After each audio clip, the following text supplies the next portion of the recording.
मंगलवार दोपहर एक ऐसी खबर आई जिसने पूरे हरियाणा को हिलाकर रख दिया। साथ ही अधिकारियों पर होने वाले मानसिक उत्पीड़न को लेकर भी कई सवाल खड़े हो गए। राम राम, आप देख रहे हैं इंडिया न्यूज हरियाणा और इन खबर हरियाणा। मेरा नाम है आरती अग्रवाल। दोस्तों, मंगलवार दोपहर आईपीएस वाई पूर्ण कुमार की सुसाइड के बाद से बवाल हो गया। कई सवाल खड़े हो गए कि अगर आईपीएस रैंक का अधिकारी भी सुसाइड जैसा कदम उठा सकता है तो वाकई में बहुत सारे सवाल खड़े होते हैं। दोस्तों, मैं आपको बता दूं, वाई पूर्ण कुमार 2001 बैच के आईपीएस अधिकारी थे। 8 अक्टूबर को उनकी ज्वाइनिंग सुनरिया पीटीसी में थी, लेकिन उससे महज एक दिन पहले उनके ग्रैंड वेलकम की तैयारियां वहां पर हुई थी। लेकिन उससे महज एक दिन पहले, या यूं कह लीजिए कुछ घंटे पहले, उन्होंने खुद की सर्विस रिवॉल्वर से गोली मारकर आत्महत्या कर ली। पत्नी अमनीत कुमार सीएम के साथ जापान दौरे पर थी। खबर मिलते ही बुधवार शाम वो वापस पहुंची और उसके बाद बुधवार देर शाम उन्होंने डीजीपी शत्रुजीत कपूर और रोहतक एसपी के खिलाफ शिकायत दर्ज की। शिकायत में साफ तौर पर लिखा गया है कि उनके साथ मानसिक उत्पीड़न हुआ और साथ ही जाति सूचक शब्दों का इस्तेमाल करके उनको गालियां दी गई और पब्लिकली उन्हें अपमानित किया गया। ये सब बातें एफआईआर की कॉपी में लिखी गई है। दोस्तों, मैं आपको बता दूं कि वाई पूर्ण कुमार 2001 बैच के आईपीएस अधिकारी हैं।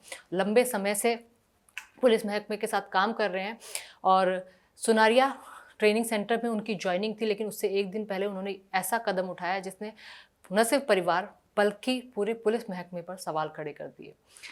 उन्होंने 8 पेजों का सुसाइड लेटर भी लिखा है जिसमें तमाम तरीके के उन्होंने आरोप लगाए हैं। आरोप मानसिक उत्पीड़न और जाति सूचक शब्दों और गालियों को लेकर लगाए हैं। उन्होंने कहा है कि उनके सीनियर उन्हें दबाव कर रहे थे, दबाव दे रहे थे और साथ ही जो जाति सूचक टिप्पणियां हैं वो करते, जिससे वो अपमानित महसूस करते थे।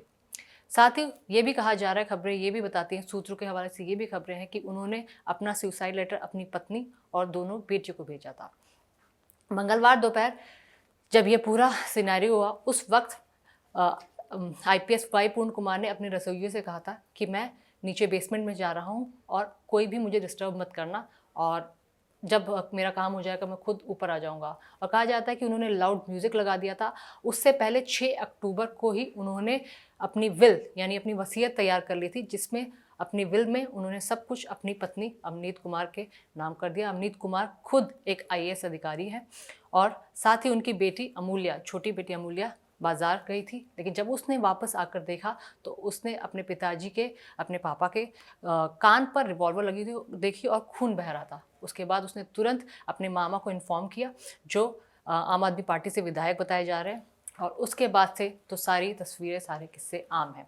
लगातार इस पूरे महकमे पर सवाल खड़े हो गए कि क्या वाकई में डीजीपी शत्रुजीत कपूर और रोहतक एसपी नरेंद्र बिजानिया उन्हें मानसिक उत्पीड़न दे रहे थे, टॉर्चर कर रहे थे। इसके साथ मैं आपको बता दूं दोस्तों, सूबे के मुख्यमंत्री नायब सिंह सैनी जापान दौरे से लौट चुके हैं। वो चंडीगढ़ पहुंच चुके हैं और एयरपोर्ट पे वो डीजीपी शत्रुजीत कपूर से मुलाकात भी कर चुके हैं। साथ ही आईपीएस सुसाइड को लेकर उन्होंने रिपोर्ट भी मांगी है।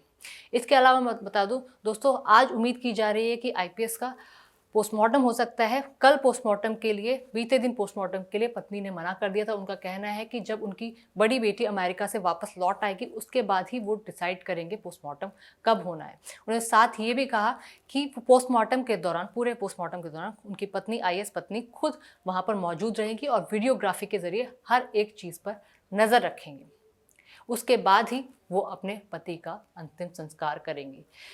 दोस्तों, ये पूरा केस, ये पूरा सिनेरियो कई सवाल खड़े करता है प्रशासन पर, पुलिस पर, कि क्या वाकई में कुछ ऐसा मामला था और क्या कुछ सुसाइड नोट में लिखा है, सुसाइड लेटर में लिखा है। ये वाकई जांच का विषय है। इसमें खुद मुख्यमंत्री भी इन्वॉल्व हो गए हैं। मुख्यमंत्री की तरफ से बिल्कुल आदेश दे दिए गए हैं कि जांच में कोई भी कमी नहीं आनी चाहिए। साथ ही आईएएस पत्नी खुद पढ़ी लिखी पत्नी है और हर तरीके के लीगल प्रोसीजर वो जानती हैं, तो इसी के प्रोसीजर को फॉलो करते हुए वो आगे बढ़ रहे हैं। और साफ उन्होंने कह दिया कि पोस्टमार्टम उन्हीं की निगरानी में होगा और यही कारण है कि बुधवार देर शाम उन्होंने डीजीपी शत्रुजीत कपूर और रोहतक एसपी के खिलाफ शिकायत दर्ज की है। इसके साथ मैं आपको बता दूं, नॉर्मली दोस्तों सुनरिया एक ऐसी जगह है जो रोहतक के करीब है और कहा जाता है कि उन पर नज़र रखने के लिए या फिर इस पुलिस ट्रेनिंग सेंटर में पोस्टिंग होने का मतलब कई बार एक तरह से प्रमोशन की जगह डिमोशन माना जाता है, और तमाम तरीके की ऐसी बातें सामने निकल कर आ रही है। खैर, फिलहाल ये जांच का विषय है, लेकिन एक आईपीएस अधिकारी जो पुराने हो चुके हैं, 2001 बैच के, 24 साल पहले वो आईपीएस बन चुके हैं, उन पर भी इतना मानसिक उत्पीड़न हो सकता है या टॉर्चर हो सकता है और वो अपनी ज़िंदगी इस तरह ख़त्म कर सकते हैं, तो ये कई सवाल खड़े करता है।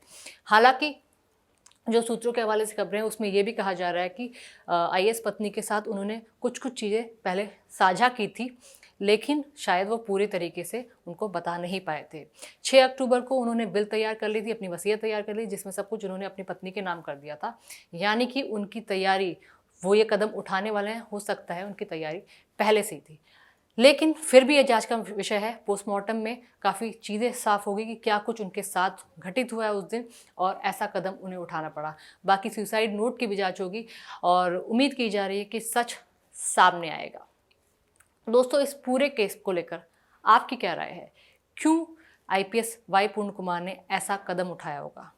और क्या डीजीपी शत्रुजीत कपूर और रोहतक एसपी नरेंद्र के ऊपर जो इल्ज़ाम लगाए गए हैं, वाकई उनमें कोई तथ्य शामिल होंगे? आपको क्या लगता है? हमें ज़रूर बताइएगा। नमस्कार।